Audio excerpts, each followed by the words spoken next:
senator for these years. You've been also part of the conservative, of the evangelical. How would you think the world and the U.S. later on would view the current outgoing president's legacy?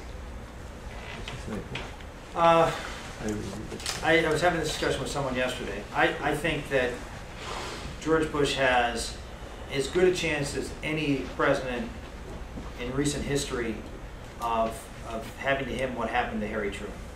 I think he will be he's obviously wildly unpopular.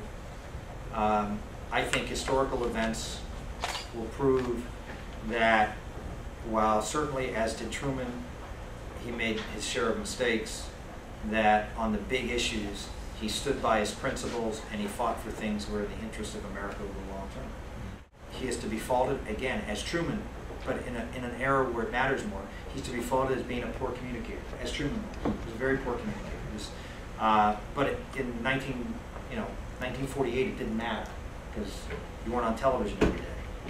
You could be a poor communicator and get away with it. That's not the case now. He's a very poor communicator. I think he's been ill-served by his communication staff. He took on some issues that he needed to do a better job in convincing the American public. And I would argue, and one of the things I talk about in my program, is that I think he needs to be more honest with the American public about who the enemy is and he hasn't been.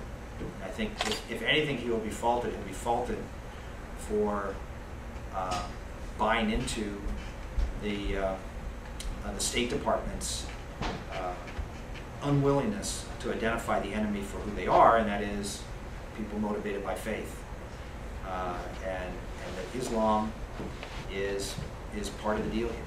They are in a holy war, and we choose to say we're not when we are with these folks, and that Islam and religion is a big part of this.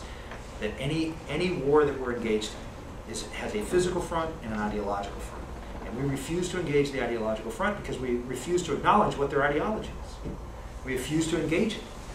And that's why I think the American public has abandoned ship on this war. It's because if you don't know why we're fighting, if it's just a bunch of folks living in caves who randomly attack us if they get the chance, what's the great threat?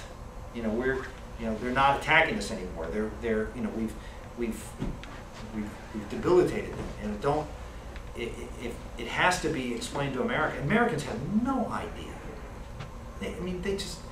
You come from countries, some of you, where Muslims are very prevalent, and everybody understands.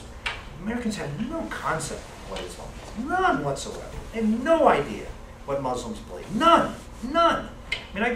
I give speeches, I ask questions, basic questions, no idea the history, we have and so we're this ignorant group of folks who understand, yeah, they're Muslims, but okay, they might as well be Siberians. It's just a term, it doesn't mean anything to them.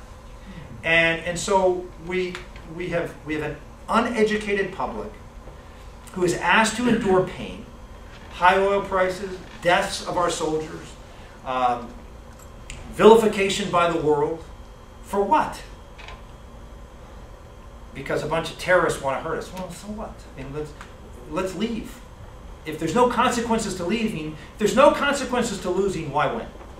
Why go through the price of winning if there's no consequence to losing? They don't understand the consequences. And this president refuses and will refuse to tell them the consequences because he's been told that you can't offend our allies in the region, you can't offend Muslims in this country, you can't talk about it. You can't talk about Islam. This is just, it's counter to what our American interest is. I disagree with that, and I have done so. And I got creamed in my election for doing it, but I'll continue to talk about it.